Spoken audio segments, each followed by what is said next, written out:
Assalamualaikum warahmatullahi wabarakatuh. Kami dari Universitas Nahdlatul Ulama Surakarta.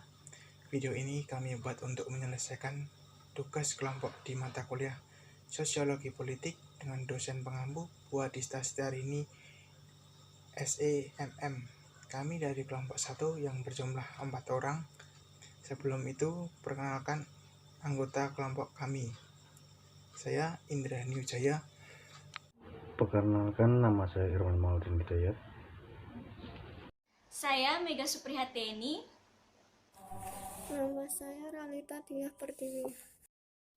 Untuk materi yang pertama, definisi ilmu pengetahuan. Ilmu pengetahuan merupakan usaha yang bersifat multidimensional, sehingga dapat didefinisikan dalam berbagai cara dan tidak baku. Untuk materi yang selanjutnya akan dilanjutkan oleh Mas Irwan. Baik, saya akan melanjutkan presentasi dari Mas Indra tadi. Yang saya bahas itu yang pertama ada definisi psikologi, yang kedua itu ada definisi psikologi dan ilmu pengetahuan. Yang pertama definisi sosiologi. Apa itu definisi psikologi? Sosiologi merupakan bagian dari ilmu manusia seperti psikologi, sejarah, antropologi, politik, dan ekonomi.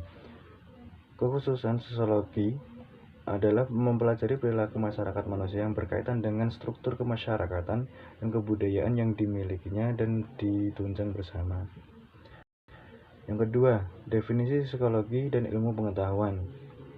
Apa itu definisi psikologi dan ilmu pengetahuan? Sosiologi merupakan suatu ilmu pengetahuan, sains, dan pengertian ilmu pengetahuan yang bersifat induktif bertolak dari data indrawi, memakai metode yang sistematif untuk pengumpulan datanya, menggunakan alat analisis yang tepat, mempunyai peralatan konseptual yang abstrak dan umum, dilatar belakangi oleh teori yang sistematis, dan akhirnya menghasilkan pengetahuan yang lebih besar. Ya, sekian presentasi dari saya. Yang selanjutnya akan dipresentasikan oleh Mbak Diah. Terima kasih. Saya akan melanjutkan presentasi Mas Irwan Mauludin Hidayat. Ada 3 paradigma sosial yang bermutakhir. Paradigma fakta sosial, masyarakat dipandang sebagai fakta atau berdirinya sendiri, terlepas dari persoalan apakah individu suka atau tidak suka. 2. Paradigma beridentitas sosial. Pandangan ini tidak berpijak pada fakta sosial yang objektif, yaitu struktur dan perantasa sosial, melainkan pada proses terpikirnya manusia. 3. Paradigma perilaku sosial. Pandangan ini tidak berpijak pada perbuatan sosial manusia atau manusia yang berinteraksi. Selanjutnya akan dilanjutkan Mbak Mega. Baik, terima kasih Mbak Ralita. Di sini saya akan melanjutkan untuk membahas teori-teori sosiologi yang dibagi menjadi 4. Baik, yang pertama, teori Talcott-Parsons menganalisis realitas sosial di tingkat yang paling abstrak dan umum. Kedua, teori berparadigma fakta sosial yang mengandung 4 unsur teori di dalamnya. Pertama, teori fungsionalisme struktural yang mempelajari dampak atau fungsi struktur dan peranata sosial dalam kehidupan bermasyarakat yang teratur dan stabil. Kedua, teori konflik yang menjelaskan kehidupan sosial sebagai dampak dari struktur kekuasaan dan kepentingan kelompok.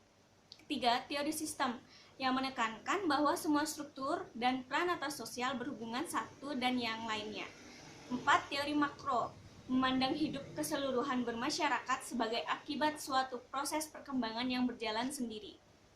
3. Teori berparadigma definisi sosial yang mengandung 3 teori di dalamnya. Yang pertama, teori aksi. Teori ini untuk memahami kehidupan bersama yang kuncinya ada di tangan manusia. Kedua, teori interasionisme simbolik. Teori yang menekankan adanya corak simbolik sebagai inti dari interaksi manusia. 3. Teori sosiologi fenomenologi. Teori yang mengajarkan mementingkan intersubjektivitas atau interaksi antara individu dan antara kelompok. Yang terakhir, yang keempat, yaitu teori berparadigma perilaku sosial. Teori pertukaran yang dirumuskan dalam 5 proposisi yang berhubungan. Cukup sekian dari kelompok kami, kelompok 1 yang membahas ilmu pengetahuan dan sosiologi. Mohon maaf jika ada salah kata, selebihnya terima kasih. Wassalamualaikum warahmatullahi wabarakatuh.